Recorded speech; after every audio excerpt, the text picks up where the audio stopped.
This is Stanton Friedman. I'm a nuclear physicist with a very strong interest in flying saucers. I'm in Kansas City, Missouri on July 24th, 1991. I'm here to do an interview with Gerald Anderson, a very important witness with regard to the recovery of a crashed flying saucer in New Mexico in July 1947. We have just had a visit with a polygraph examiner who says he has seen no evidence of deception. This is after spending several hours with myself and Gerald, mostly with Gerald. A full report will be forthcoming. So with that, we will talk to Gerald Anderson. Okay.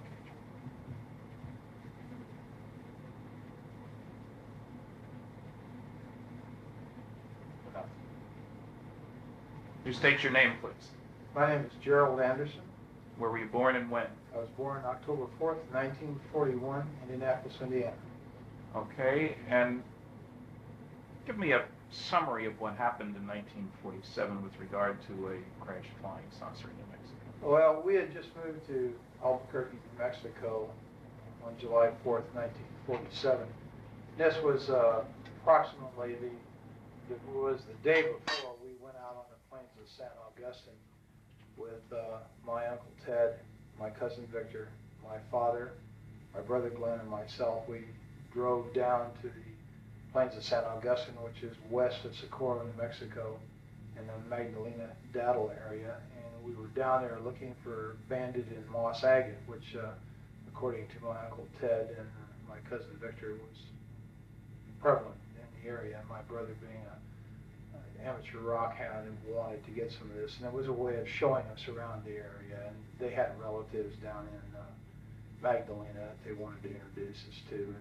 So we had gone down there, and we got down in the Horse Springs area and had driven off onto the plains down an old rutted road for a mile or so, and seemed like a long ways.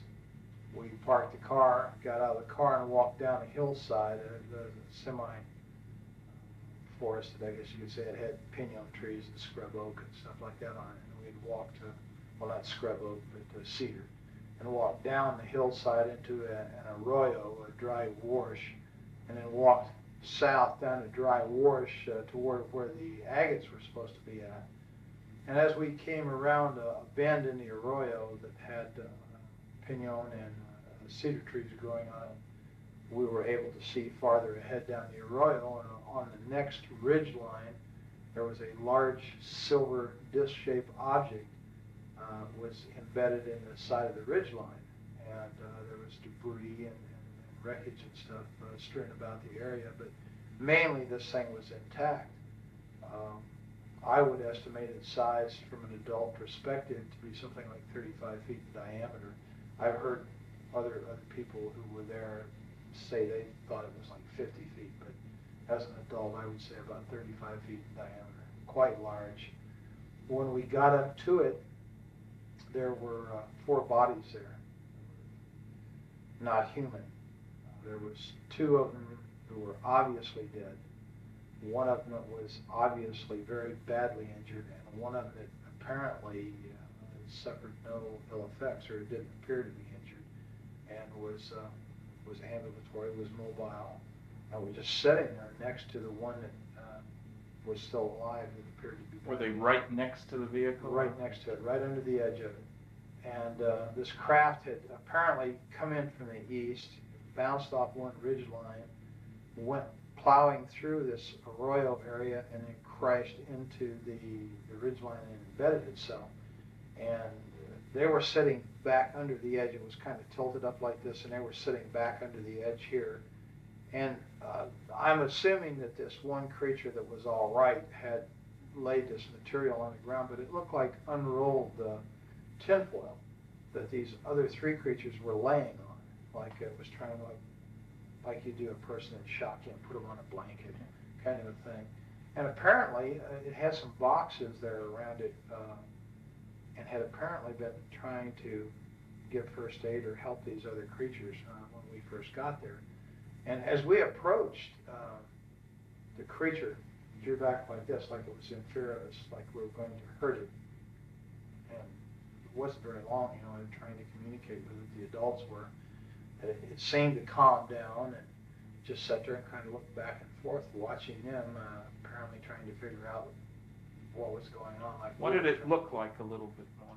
These creatures, all of them were about 4 foot tall, 4.5 feet tall. They had very large heads that were shaped larger on the top, and they kind of tapered down. Not to a real sharp point, but just tapered down where they were thin. And they had very large, oval-shaped or almond-shaped, I guess you could say, black eyes. They were so shiny, they had almost a bluish tint to them when the light reflected off of them.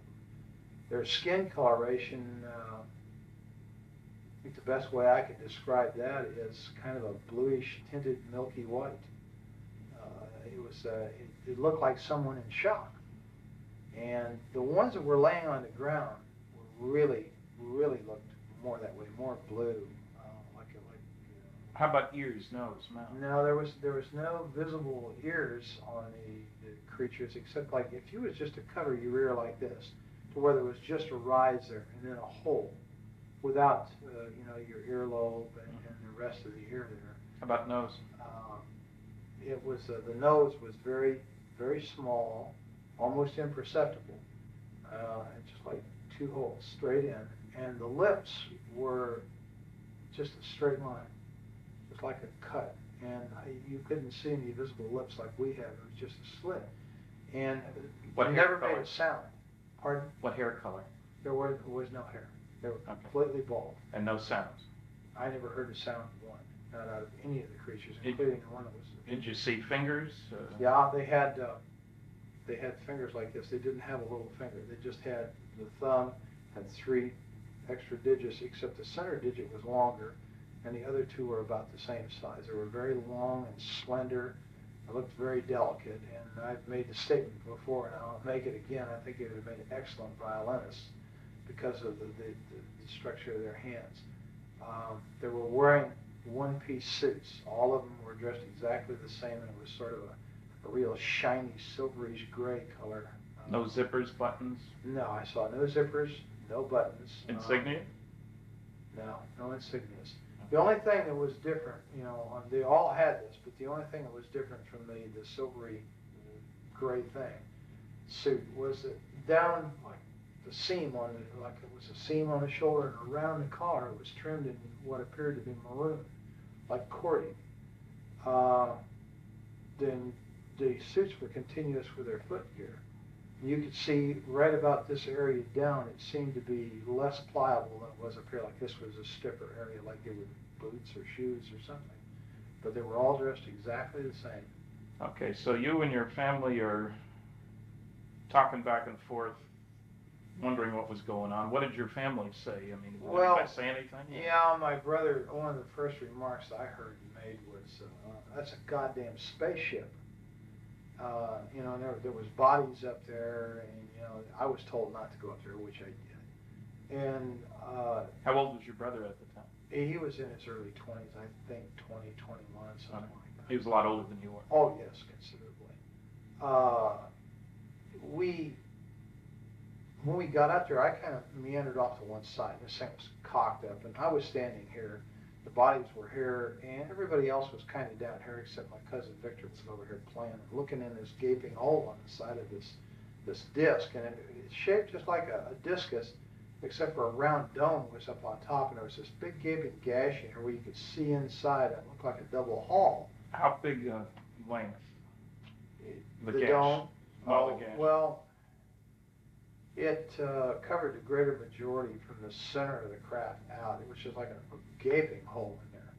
And I'm thinking, it's like about 30 feet, 35 feet in diameter, so we're talking about 17 feet maybe. Oh, okay. And most of that one side was ripped open like that. And you could see inside, and you could see another double hall like in there, and there was these rows of components that was on there, and there was lights that flashed on and off. Some of them were steady, some were flashing. There was a lot of debris and stuff hanging out of the hole. There was evidence that there had apparently been fire. It looked like it had been burnt along the edge there.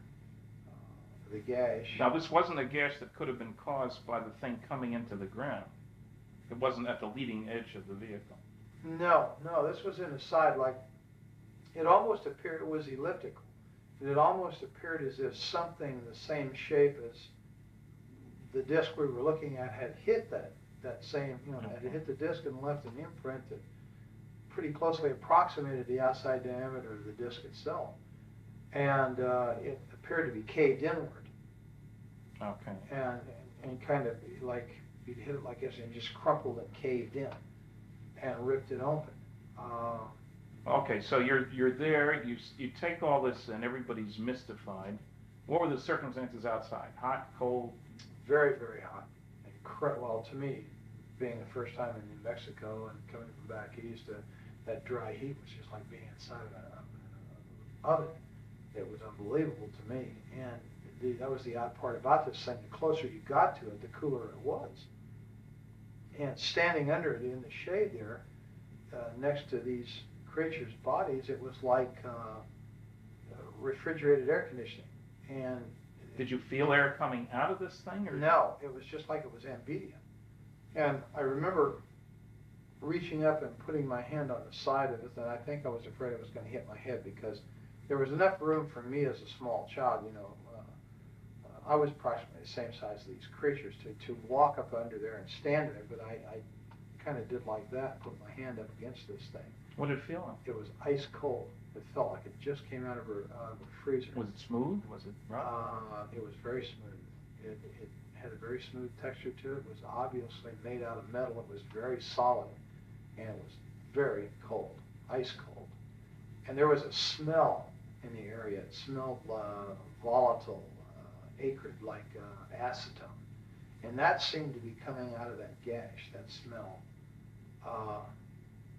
But the closer you got to this thing, the cooler it was. So I kind of remained there, and I guess while they were over here, my father and my Uncle Ted and my brother, and Uncle Ted was trying to talk to this thing in Spanish, and of course it didn't understand a word he said. And Dad tried to talk to it, and then they tried, sign language, and that didn't work. And I don't know, for some reason, I just, I reached down and touched it, this one that was laying next to me. And when I touched it, I realized, I jumped back. It scared me, it startled me, because I suddenly realized that these weren't dolls. I thought they were plastic dolls. And I was still in my mind, these are moving dolls. Until I touched it, and I realized, this was a dead thing. I'd seen dead relatives before, and I unfortunately had made the mistake one time of touching a relative who was in a casket, and I just knew this is a dead thing. And it scared me, and I ran around behind my father and my uncle, and this thing was sitting there on the ground, and it kept looking back and forth, and it just had its hand like it's in its lap, and it just kept looking back and forth between the three of them, and like it was trying to understand. And all of a sudden it just turned and looked right straight at me between my Uncle Ted and myself. And this is when it was just like an explosion of things in my head, things I started feeling, just terrible depression, loneliness, and fear, and just awful feelings that just suddenly burst into my mind. And I don't know if that meant that it was communicating with me and I was the only one there I could communicate with because I was a kid. I don't know. I turned and ran. And I ran across the arroyo and up on the area that it had bounced off of during the crash. And was just standing there looking down at this scene, and my family, and off in the distance I could see cattle grazing, I could see a windmill, and I could see dust trails out on the playa, out on the plains out there. And I was there for a little while, and then I came back down, and I guess we were there, Victor was when I got back down there, Victor was up in the crack, and Ted yelled at him to get out of there, and Glenn went over and grabbed him by the belt and jerked him off. That's your brother? Yeah. And jerked him off and said, get out of there, you could cause this thing to explode and kill us all, and then of course he went prowling around in there. I was kind of standing off to one side looking. That's why I knew that I could look off these rocks that I was standing on right into this thing.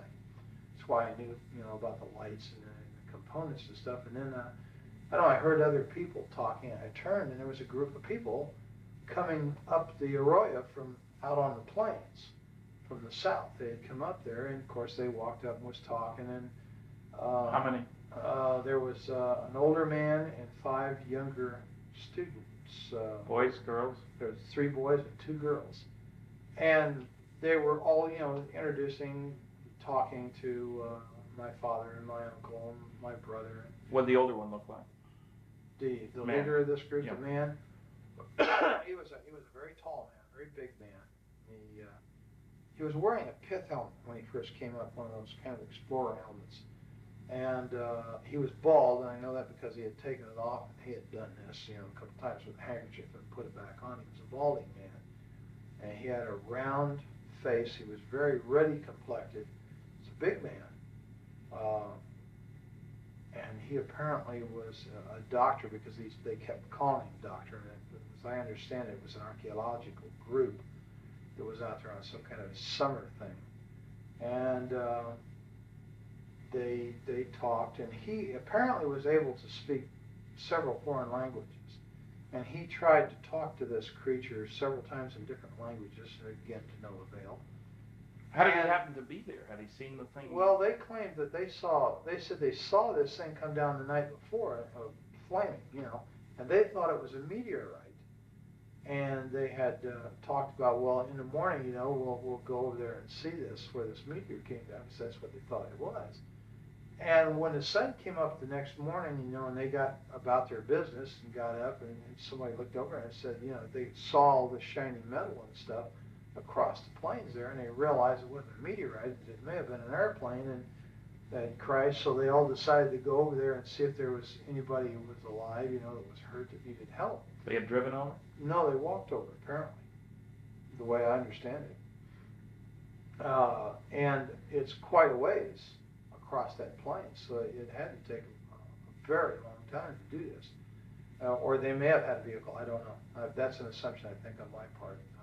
They walked. Okay, so they're around with But their they family. came across the plains nonetheless. I'm not sure if they drove or not. I didn't hear any cars. And then somebody else showed up. Yeah, they were down there just, 15, maybe 20 minutes tops, and they were picking up things, some of the students. And this Dr. Buskirk, that they called him, this one girl went up and said, "Look, doctor, wouldn't this make a beautiful ring?" And she was holding what looked like a red rod, a red tube of some kind. It was kind of a silvery red. And he kind of snapped at her, and "Put that down, Agnes. You don't know what that is. I think it hurts you. Just don't pick this stuff up." And she kind of said, "Well, yeah, okay, doctor." And then he went back to what he was doing, and she walked away and put it in her pocket. And a lot of them were doing this, sort of picking up things and feeling things. I was picking up things and feeling things. There was all kinds of material, metal, and stuff laying around. Then we heard it. We all heard it, a sound of a motor coming like a truck. And I went back up the incline there to the ridge line, and I could see out there, and there was a truck coming up. It was an old pickup truck. It was sort of a beige color or a tan colored thing, and it had a whip antenna on it. And it stopped, and this guy got out, and he's wearing brown clothes. He's got boots on, and he's wearing a straw hat, just like the kind Harry Truman always wore. And he had wire-rimmed glasses. He was a big man, and he looked exactly like Harry Truman to me. And I'd seen in the movie Tone News that he was president then. Yeah, I was well aware who Harry Truman was, so everybody was. He was kind of a hero, And this guy looked like him, except bigger. And I don't think he didn't look as old either. His hair was kind of light gray, and he walked over there, and they got to talking, with everybody, and he told them that he worked out on the plains out there, and that he made maps, and that he had seen the wreckage from out there on the plains, and he saw the people, and he thought it was a plane wreck, and just something was going on, and he came over there to see. And he hadn't been there but just a very, very few minutes when we heard all kinds of motors and engines straining and stuff. And here comes a military car with a big white star on the side of it, followed by a 6x, which is a military truck with a kind of a canvas wagon type canvas thing over it, and it's full of soldiers. They've got guns, and right behind that was what we call a 4x, which is like a medium-sized Jeep truck situation, and it had two big high whip antennas, all kinds of radio gear in the back, and a guy back there with earphones and stuff on, and he's, you know, working these radios, and they all pulled up and stopped. And which direction had they come from? They came from the north, from the Horse Springs area, right? So they could have come off the highway there. Oh yeah, I'm sure that's exactly how they got there. They come off the highway the same way we did. Well, in the meantime, when it stopped, this black soldier, the sergeant, and the reason I know he was a sergeant, my brother told me he was, and he got out of this car, and then a guy got out on the other side, and Glenn said he was a captain. He told me later he was a captain, and this guy had orange-red hair, and all the soldiers then came running over there, pointing guns at people, and telling them, get away, get away, get away, you know. And when this creature saw these people, the military, he went nuts. He went into an absolute panic, worse than what he did when he saw us. Did he move around, or just his eyes? He just oh, went okay. crazy, and it was like he was looking fearful. like he was looking for a place to run and hide. But he never got up. Never got up. He never left the one injured one next to him. And this red-headed officer, this guy was a real butthole. He made all the threats. He threatened to have people shot if they didn't move away. To everybody? Oh yeah, get away, get away. You know, we'll shoot. Get away from there. This is a military secret. You know, just screaming and hollering. And he told my uncle and my father that if they didn't want to spend the rest of their life in prison, they would never say anything about what they saw there. If they ever wanted to see us kids again, they'd take the kids away, and they'd never see the kids, you know, meaning me and Victor, that we'd better keep our mouths shut. If we did not, this is what was going to happen. They were threatening people and pushing people. And the students as well? And Dr. Oh yeah, Busker. they were hustling everybody. And one of the soldiers pushed my uncle. He had a rifle, I guess, and he shoved him back like that. Well, that was something you don't do to my Uncle Ted. Ted had a violent temper, and he grabbed the rifle and reached over top, and he smacked this guy and dropped him right there. And Ted had dropped, fight had dropped with a hat. This guy's a cowboy. He'll hit you in a minute. And of course, when he did that, there was bolts opened, and I guess cocking, you know, they were cocking their rifles. They were pointing guns at people, and everybody, Busker and Glenn and Dad, grabbed him, you know, pulled him back and got him away. Don't, man, they're going to shoot. Don't do that, you know, trying to stop this. And I think we came very close to having someone shot. Then they really started threatening, you know, and they interviewed me. Well, did the redhead do all the talking pretty much too? Pretty much, except once in a while the sergeant would chime in and make statements like that to other people in response to the redhead. But mainly it was the redheaded. Was there a name tag? Yes, there was, and his name was Armstrong. And I'm not sure if I know that from having read it or know that from remembering it, now being able to read it in my memory, or if someone said that to me. But his name was Armstrong, was right here on his uniform. Now, they chased you guys away pretty quick. Yeah, they did. And they herded us up on cattle, and they moved us up the Arroyo back in the direction we come from, over the protest of this Dr. Busker, who said, no, we've got to go the other way. We came from, I don't care where you came from, get your ass up the Arroyo. And they ran us up the Arroyo. And so you get to your car then? Right. Now, they take us up the Arroyo, and just below the hill that we came down, they broke us off and moved us up the hill. Now, this whole time, no one has ever frisked us down. No one has ever checked our pockets to see if we picked up any of this material. And this girl, Agnes, still has that stuff in her pocket, and some of the other students had stuff. To my knowledge, up to that point, they had not been searched. Whether they did so afterward, I don't know. They never searched us, ever. They run us back up the hill, and when we got to where the car was parked, where Dad had parked the car up there, there's a Jeep with a guy sitting in the back, and there's a mounted machine gun in the back of this Jeep, and all these soldiers. The Jeep pulls out, we're told to get in the car, we follow the Jeep, and the soldiers go with us, all the way back out to the highway. And when we get back out to the highway, they set us right there. They wouldn't let us out of the car, they wouldn't let us move forward. I don't know whether they were making a decision or what. When we got out to the highway, this place was absolutely full of military personnel, military equipment. There was airplanes sitting out there that they had landed on the highway.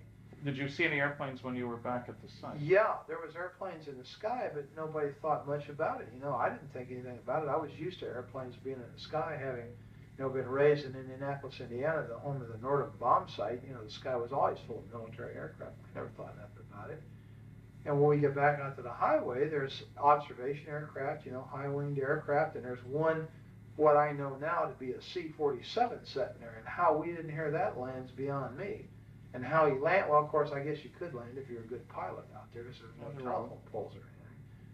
And they had tore the fence down on the north side of that highway, and all this equipment was setting back up there, and that plane was up there, and they were taking stuff out of the plane. There was military ambulances, and there was trucks with wreckers, cranes on them, and there was tankers, like maybe had fuel or water in them. There was just, everywhere you looked, there was military. And a major recovery operation. Yeah, it looked like an invasion force. It really did. And they were all wearing these light khaki uniforms. They didn't look like, olive drabs. They were light khaki, and they all had the same patch over there, that kind of blue funny patch with the circles on it was on their shoulder. And Did you have any clue as to where they came from? Did your brother or your uncle? No, I don't know where they came from. I don't think anybody ever ascertained that.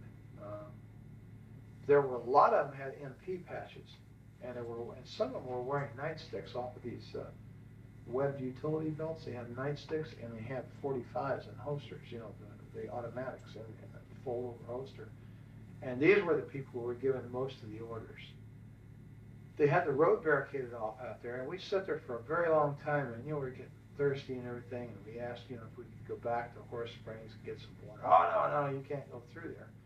And right after that, they said, no, you just turn around and you head out of here now, and you go to Socorro, and this is a redhead again. You keep your mouth shut, you just keep going, and don't look back. Well, so we drove away, and Dad and I said, hell with it, we'll go to Magdalena, we'll get water in Magdalena. That's where John Trujillo lived, their relative Ted. And so as we drove away, I was looking out the back window, and I could see Dr. Buskirk and these kids, and that guy that got out of the pickup was standing there, and this Dr. Buskirk was doing just like this in this redheaded officer's face, and he kept pointing back behind him. And I guess that meant, we got to go back that way, and he was fed up with this guy or something. He was shaking his finger in his face while they were yelling at each other. And that's pretty much the last I saw of the whole situation. I don't know what happened after that, because we just kept going. Did you get home before dark? Oh, yeah. Yeah, it was before dark. Of course, it was in the summertime, so it didn't get dark until way late. And we stopped in Magdalena very briefly, and, and then just kept going. And the adults were really funny, they were really scared.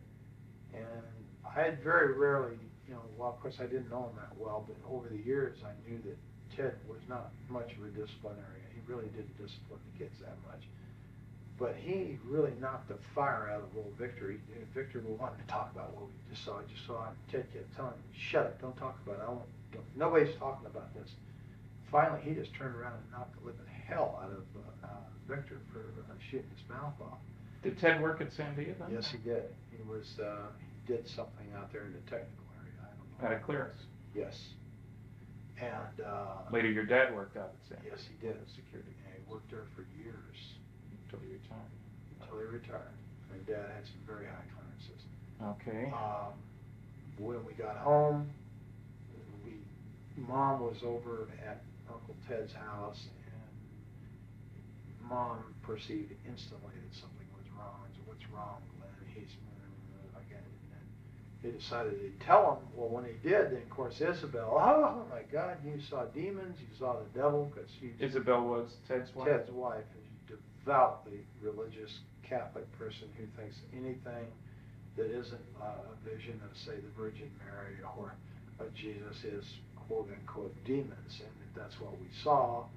And of course Ted, oh God, he just put her off. And we really never talked about it much in the family because of the reaction it got. And my dad was really afraid, and so was Ted. And Glenn especially, because Glenn made the statement about when he first saw the military. He told my father, he said, and Ted and everybody there, don't let them son of bitches know I'm a Marine. Don't let them know. And of course nobody did, and he was in civilian clothes, so he had a pair of blue jeans on, and he was in civilian clothes, so he didn't look like military, or I'm sure his ass had been in real trouble. And they never checked. They just assumed, I guess, that we were. Did they ask your names? Oh yeah, they took our names. They got all that from my dad, and my brother just very cursory would, it was hard to talk to him at all. He let Dad and Ted do most of the talking, which was pretty smart, I think, under the circumstances. And of course, they never really asked me any questions at all. You were just a kid. Yeah, I was just a kid. And well, you first went public with this. Now, let's first square away. All the other four that you were with are dead. Yes. It's been some time. And my brother died of a heart attack in Mexico City. My dad died of a heart attack in '78. And Ted and Victor were killed in an automobile accident in the mid-'60s, and I assume it was '65. Right, now, there's a strange diary that's turned up. How did that happen? Well, when I went to my father's funeral in 1978, a lot of Dad's personal belongings were given to us boys. You didn't live in the area at the time. Oh, no. You'd gone off to the military. I've been in the military, and subsequently, on return from the military, moved to Colorado immediately. And your dad had remarried a couple of times. Oh yeah, this was Dad was on his third wife, and his personal belongings and stuff, were kind of given to my two brothers and myself. And my cousin Valley Jean was there at the funeral. That's Ted's daughter. Yes, and she came up and was talking to me, and she said, "Here, you were there. You need to have this too." And she handed me these photocopies. And at first, I thought, well, what is this, Dad's diary? She said, "No, it's my dad's diary. But you were there. You need to have this." And then it dawned on me what I was looking at, because I read a little bit of it. And so I said, "Yeah, okay," And I didn't want to talk about it at the funeral because Roz's side of the family, God bless her. That's your dad's third wife. God bless her, I loved her. But they were very religious, and they would have viewed this exactly the same way as Isabel had, as evil. And I really didn't want to have any problems with them. We were kind of on shaky terms. We didn't see eye to eye religiously, so we're not quite. Well, you're active in religion now, aren't you? Oh, yes. You're a deacon in the Episcopal Church? Right. Okay, that means you actively participate in service. A lay Eucharistic minister. Okay. So I actively participate. I serve on the altar. What do you do for a living now? I'm a security officer in the state of Missouri. And you've been doing police sort of work for several years now? Oh yes, it's about 9 years all total. And you also are going to college to be a nurse, and you've already got a couple of associate degrees from community colleges. Right, yes. One associate of science and one associate of general studies, and I'm working toward my bachelor's of nursing.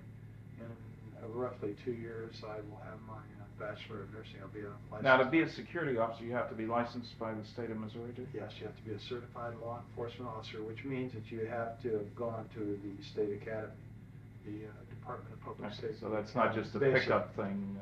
Oh no, you have to it's attend a professional. the academy. Yes, it's definite. Okay. And you have to work for the state under these conditions. You have to not only be certified, but you have to have prior law enforcement experience. Now, when we get back to the diary for just a minute, when you were hypnotized by John Carpenter, a psychiatric social worker, and he was asking you questions about the diary, apparently you'd been told that there were a number of copies of that around? Yeah. Yeah. Something buried out maybe there too? Yeah, as I understood. Well, in fact, in conversations with Valley Gene after the fact, after I got involved in this thing through the Unsolved Mysteries thing, I was told that that wasn't the only diary. That what I had was a copy. Well, it was a photocopy. Okay. And that there were a lot of these copies around, and apparently Uncle Ted or someone had put these out through different people in the family and friends and stuff for reasons, I don't know, to keep them from getting lost or something like that. Okay, now when I asked you for the original, you contacted who? Well, yeah, Valley Gene. That was Valley Gene. Okay, Right. she was in a convent. Right. And she was reluctant to do anything. You had to call a number of times, as I recall. That's correct. And you talked to the bishop? Somebody talked. Yeah, I talked to a bishop. And he convinced her to send the stuff to me? Yes, apparently. Okay, because I got it directly from Colorado with a cover letter that strongly indicated that she didn't want any more to do with this. That was part of the agreement. But that she considered this the work of the devil, or words to that effect anyway. Yeah, I think she's of the same opinion that her mother was. Okay, It was so... the work of the devil. And you see, all I ever had of this was the photographic copies that I had showed you originally. And as I understand it, you received the original. I received the original copies, from which those had been made. They were partly burnt. She mentioned she had intended to burn them, but because of your persistence and with the agreement that I never contact her, she would send them to me. And as you know, when I had forensic analysis done, it showed that the ink dated from the early 70s. The paper could have been available in 47. So it was clearly not an original. But it was also done before there was any publicity about this case anywhere, because I know I was the first one to get involved. Exactly. Now, as you know, we have discovered, not I, but you had identi-sketches done by a police artist of the various people involved in this. Right. Mm-hmm. And as you know, there is a picture, several pictures that seem to indicate that Dr. Buskirk was Dr. Winfred Buskirk, who had received his PhD at the University of New Mexico. And you had described him as in his late 30s, early 40s. It turns out he was 39 in 1947. He was bald and been bald most of his life, even up to then. Was there other contact between you and he at that time, as far as you knew? Your family and him, or? I don't know. Well, not to my knowledge. I don't believe my dad had ever contacted him. There's a possibility that Ted may have, and I'm not sure why. I think Valley Gene had alluded to the fact that Ted had been in contact with him, and that they had corresponded and this kind of thing. But as far as any personal knowledge of it, no. Okay, now you didn't tell your story really until the Unsolved Mysteries program was rerun in January of 1990? That's right. That's when you contacted them, got my address, wrote me, wrote Kevin Randall, and we're a little upset that the program wasn't quite accurate. Well, yeah, that was the whole thing. It started off as a fluke to begin with, because everything that I saw didn't jive with what I had seen personally. Yeah. I guess I was kind of miffed, here all these years. I had been primarily forced, by not only by others, but by, my own sense of survival to keep my mouth shut. And wow, here it is. It's on TV, and he got it wrong. And so, I just impulsively called the number and told the lady, "Wait a minute, that whole thing was wrong." "Well, how do you know that, sir?" And I said, "Well, because I was there. That's why." And boy, that apparently pulled somebody's string. Yeah, and the key thing that was wrong, of course, there were a few mistakes in an otherwise excellent program, was that they had that, the Barney Barnett, the civil engineer story, over near Corona, and you knew that it was over in the plains. Right. There's a lot more. Well, yeah, and then the fact that the thing looked like a tin flat hat or a tin top hat, and it didn't. It was dish shape, and Barney Barnett, or whoever the guy in the truck was, did not drive right up to it on a road. It wasn't parked conveniently next to a thoroughfare, you know. Right. And it was just things like that. I don't know. I just, for some reason, I thought, well, you know, geez, look. It's already public. Yeah, the story's out, and let's get it right, you know. Of course, I don't think I realized at the time, you know, how involved this was going to be, but what kind of response? You live and learn. Now, I got you together with John Carpenter, the psychiatric social worker, and you guys had several sessions, and then we flew out to the site. Uh-huh. You're reasonably convinced now that the second time around out there we did find the exact location. Yeah, the first time in, you know, it was like 43 years. And we're in a helicopter, which I would never... I was in the air this time, and the last time I was underground. And so, you know, the landmarks were a little confusing. I was positive I was in the right place. But until we actually got on the ground, John and I, and retraced the route in there that we had come in the car, I wasn't absolutely sure. There was two ridge lines there, and I wasn't really sure of which one it was. And I had the feeling that the first one that I pointed out was the correct one, but once I went in on the ground on foot with John, I knew instantly that it wasn't that one, it was the other one, and I'm absolutely positive that that's where I was at. There's no question in my mind. And you will recall that you described the woman who sold you the pop on the way in? Right. And we found the older woman there who said that was exactly what she looked like. That's right. And I'll never forget that lady because I had it with heat. I'm telling you. Backseat of that 40 Plymouth, down those dirty old roads and stuff, and for mile after mile. And of course, my dad was one of these kind of people. When he got in a car, it was point A to point B nonstop. I don't know why. He just never stopped to smell the roses along the way.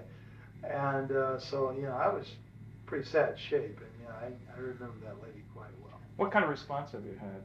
You went public. I mean, John talked to a newsman. You both talked. He called me. In the Springfield newspaper, paper carried a very straight, very large article, and that got spread around by lots of people. So suddenly you're a celebrity, if you will. What kind of reaction from the people who knew you on campus where you worked, your friends? Oh, very, very few negativists. There's the noisy negativists, you know. We have those. But in general, generally supportive. 99% of the people were incredibly supportive. Only one professor at the university was of the negativist type that was vocal about it. Everybody else is just 100% supportive. Okay.